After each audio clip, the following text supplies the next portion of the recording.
প্রেম শিবির মাদ্রাসার হুজুরের কাছে বউ ছাড়া বেচারা কিচ্ছু বুঝে না, নিজের ভালোবাসা সব উজাড় করে দিয়েছে তার বৈধ সঙ্গীর জন্য। আকাম কুকাম করে অজায়গায় কুজায়গায় ভালোবাসা বিলায় না।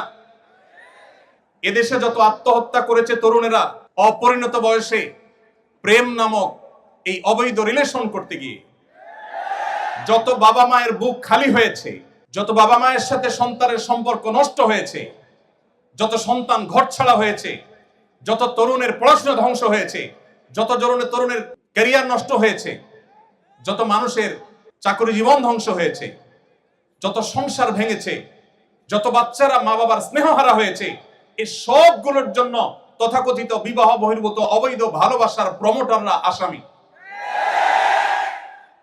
এরা কেউ এই সমস্ত অপরাধের দায় এড়াতে পারে না।